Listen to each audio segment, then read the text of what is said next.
북한에도 시장이 있습니다.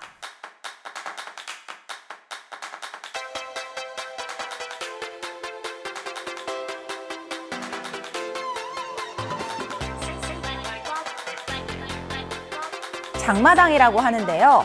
우리 시장처럼 거의 모든 물건을 사고 팔 수 있습니다. 현재는 북한 당국의 승인 속에서 북한 경제를 책임지고 있다고 해도 과언이 아닙니다. 사회주의를 표방하는 북한 정권이 개인 간 물물 거래가 이뤄지는 시장, 가장 자본주의적인 체제를 인정하는 게 굉장히 특이한데요. 이 장마당은 90년대 대기근 사태 이후에 배급이 완전히 끊기면서 생존을 위해서 너도 나도 먹고 살기 위해 물건을 내다 팔면서 형성됐다고 합니다. 우리나라로 치면 공장인 기업소에서 물품을 가지고 장마당에 들고 나와서 팔아서 먹을 걸 사고요.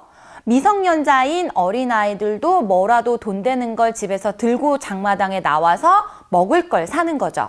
북한 당국은 2002년 7.1 조치를 통해서 장마당을 공식 허용했고요. 김정은 위원장은 후계자로서 2009년 극심한 인플레이션을 잡기 위해 화폐 개혁을 단행했다가 실패한 걸 보고 집권 후에는 시장 통제를 거의 포기했습니다. 오히려 장마당을 장려하는 쪽으로 방향을 바꾼 거죠.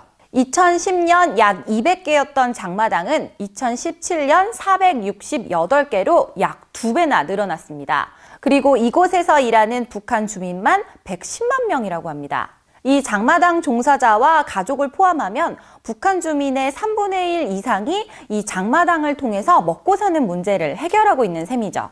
이 장마당에는 다양한 직군이 있는데요. 정식으로 장세를 내면서 장사를 하는 매대상인, 장세를 내지 않고 몰래 장사를 하는 메뚜기 장사꾼, 메뚜기 장사꾼을 쫓아내고 시장을 관리하는 시장관리원, 도와 도를 다니는 도매상인인 행방꾼, 자전거를 타고 도매에서 물건을 떼와 장사를 하는 달리기꾼, 짐을 날라주는 구름학꾼, 신흥부자이면서 돈을 대주는 돈주가 있습니다.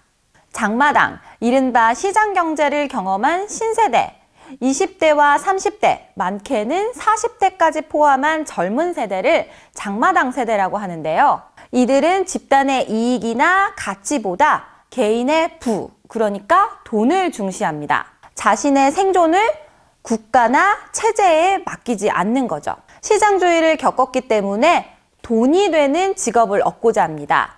대학교나 학과를 선택할 때도 돈이 중요한 기준이 되는 거죠. 내가 열심히 해야 돈을 벌 수 있고 경쟁에서 이겨야 한다는 걸 본능적으로 체화한 세대인 거죠. 성장기부터 자연스럽게 시장 경쟁 체제에 눈을 뜬 이 젊은 세대가 북한 사회 변화의 핵심이 되고 있다고 평가를 받고 있습니다. 우리와 굉장히 비슷하지 않나요?